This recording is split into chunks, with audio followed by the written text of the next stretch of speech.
आस्था को सम्मान देते हैं, तो वहीं रिलीजियस टूरिज्म के माध्यम से न सिर्फ आप प्रदेश को आर्थिक ताकत देते हैं, रेवेन्यू जनरेशन में इसको आगे लेकर जाते हैं।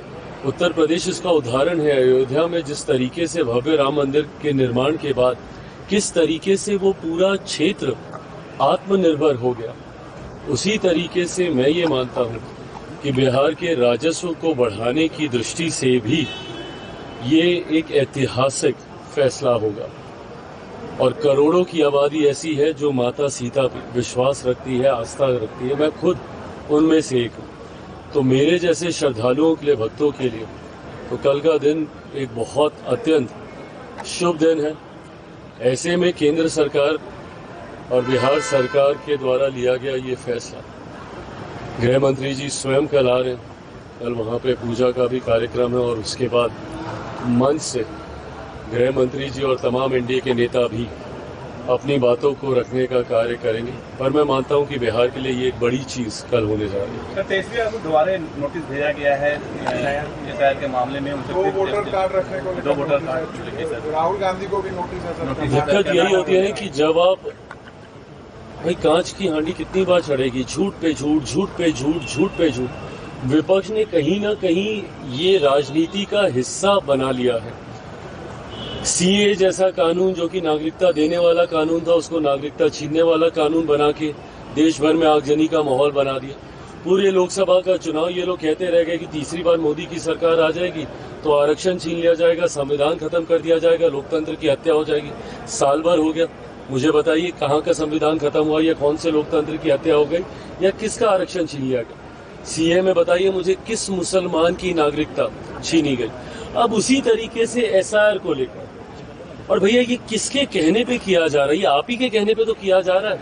आज भी राहुल गांधी जी ने प्रेस कॉन्फ्रेंस की और कहाँ कर्नाटका का और कहाँ का वो उदाहरण दे रहे थे। तो भैया कर्नाटका में किसकी सरकार है? आप कहना क्या चाह रहे हैं, मैं तो समझ के परे। आप लोकसभा चुनाव को मद्देनजर बनाते हुए आप ये भूल जाते कि उससे ठीक पहले हुए विधानसभा के चुनाव वहां पे कौन जीता था। और आप ही ने बार बार, अब जब आप आज दिखा रहे हैं वहां पे कि किस तरीके से फर्जी वोटर्स बने हैं, अब आपके कहने पे जब कर्नाटका में एसआईआर किया जाएगा तो फिर आप उस प्रक्रिया पे भी आप शिकायत करेंगे। तो आप चाहते क्या हैं? आप बार बार आप मांग कर रहे हैं कि इसमें सुधार किया जाए, वोटर लिस्ट में ड्यूप्लीकेसी ऑफ द वोट्स हैं, फर्जी वोटर्स हैं, जो मर गए हैं उनके नाम उसमें अभी तक हैं, विदेशी नागरिकों के नाम अभी तक उसमें है। तो पहले तो शिकायत आप करते हैं और उसके बाद जब उसका समाधान किया जाता है तो उस प्रक्रिया पे भी सवाल आप उठाते हैं। तो कैसे इसको ठीक किया जाएगा? अगर आप बार बार, अगर अब आप कह रहे हैं कि भैया कर्नाटका में इस तरीके की गड़बड़ी हो रही है, तो अगर उस वोटर लिस्ट को सुधारा जाएगा तो सुधारने की ही तो प्रक्रिया है एसआईआर, और कौन सी प्रक्रिया है ये? बट ऐसे में चिट भी आपकी, पट भी आपकी, शिकायत भी आप करेंगे, शिकायत पे कार्रवाई होगी तो उस पर भी आप करेंगे। और उसी तरीके से अब ये क्या एक बड़ा उदाहरण नहीं है इसी बात का? भाई नेता प्रतिपक्ष के पास अगर 2-2 वोटर कार्ड हैं तो क्या ये चिंता का विषय नहीं है? अगर आपके पास हो सकते हैं तो सोचिए कितने और लोग होंगे जिनके पास होंगे। तो क्या इसका रिवीजन नहीं होना चाहिए? इसी सोच के साथ ये इंटेंसिव रिवीजन किया जा रहा है। अब उसके बाद जब आप ये सारी बातें करेंगे कि भैया यहाँ पे धांधली हो रही है, ये हुआ वो हुआ, अभी तक इन लोगों ने एक आपत्ति दर्ज नहीं कराई है। आज के दिन लगभग 9 दिन के करीब हो गया सूची जारी किए हुए। इन 9 दिनों में राजद, कांग्रेस जो बात बात पे चीखती चिल्लाती है, अभी तक ये लोग चुनाव आयोग के पास एक आपत्ति लेकर नहीं गए। आप दीजिए ना भैया, आप भी तो पॉलिटिकल पार्टी हैं, आप भी आपत्ति दर्ज कराइए कि भैया मेरे इस व्यक्ति का नाम छूट गया, मेरे इन कार्यकर्ताओं का नाम छूट गया। दीजिए, 5 ही आदमी का दीजिए, 10 ही आदमी का दीजिए। तो साइड के ऊपर पूरे नाम है जिन लोगों के नाम को डिस्क्वालीफाई किया गया है, उनको पर्सनली हैंड डिलीवर, उनके घरों पे उनको नोटिस भेजा गया है। उसके बाद भी अगर आपको किसी तरीके की शिकायत है तो 3-3 बार आप उसमें अपील कर सकते हैं, 3-3 स्तर पे अपील की व्यवस्था है। तो अब इससे ज्यादा ट्रांसपेरेंट कोई और प्रक्रिया क्या होगी? पर अगर उसके बाद भी अगर आपको सिर्फ इल्जाम ही लगाना है, सिर्फ आपको हंगामा ही खड़ा करना है, सिर्फ सदन ना चले ये गतिरोध करना है, और सबसे बड़ी बात आपको बहाना ढूंढना है।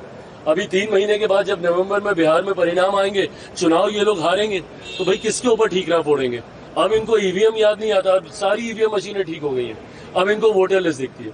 चुनाव में एक ही समय पे 2 जगह चुनाव होते हैं, झारखंड का चुनाव ये लोग जीत जाते हैं तो झारखंड ठीक है, बट वहीं ये लोग महाराष्ट्र का चुनाव हार जाते हैं तो अभी तक हम लोग को सुनाया जाता है कि भाई आप लोगों ने वोटर लिस्ट में धांधली की इसलिए आप लोग वो जीते। तो भैया धांधली वहां हो रही थी तो झारखंड में क्यों नहीं हो रही थी?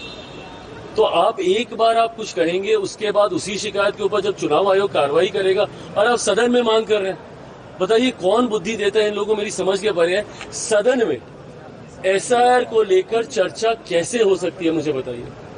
सदन में अगर इसको लेकर एक बार के लिए मान भी लीजिए चर्चा हम लोगों ने कर भी ली तो कौन सा मंत्री जवाब देगा?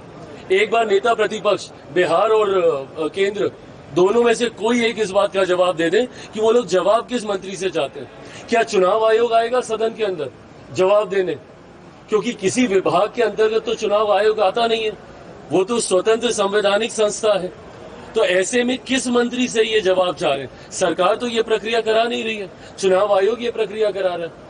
तो चुनाव आयोग कैसे सदन के अंदर आके आपको जवाब देगा, जिसके लिए आप लोगों ने पिछले 2 हफ्ते से सदन को एक दिन चलने नहीं दिया, सिर्फ आपको हंगामा खड़ा करना है। इस दृष्टि से आप कर रहे हैं तो करते नहीं। यात्रा करने वाले हैं जिसमें तेजस्वी यादव, इंडिया गठबंधन के सभी नेता, राहुल गांधी भी 17 तारीख से बिहार में भ्रमण कर रहे हैं। हाँ करें, अच्छी बात है भैया, करिए, यात्रा करिए। जनता के बीच आपको वैसे भी जाना चाहिए, जाएंगे तो आपको पता चलेगा कि एसआईआर का क्या असर है। भाई हम लोग भी जनता के बीच रहने वाले लोगों में से निरंतरता में हम लोग सभा, कार्यक्रम और यात्रा हम लोग करते हैं। हमको तो आज तक नहीं समझ में आया कि कोई एसआईआर को लेकर मुद्दा बन रहा हो या लोगों को बहुत कठिनाई हो गई हो। और ये लोग जो बोल रहे थे कि भाई हम लोग के चुन चुन के वोटर्स छांटे जाएंगे, सबसे ज्यादा वोटरों में से कौन सा? ये पटना है जहां पे सबसे ज्यादा संख्या में से वोटर कटे। ये लोग क्या बोल रहे थे, हिमाचल के इलाके में ये किशनगंज वहां पे छोड़ दीजिए, तो यहाँ पटना में वोटर के नाम कटे हैं। तो आप अब यात्रा के माध्यम से भी जनता को भ्रमित करने का काम कीजिएगा। तो आप कर क्या रहे हैं आज तक? लोगों को सिर्फ भ्रमित कर डरा कर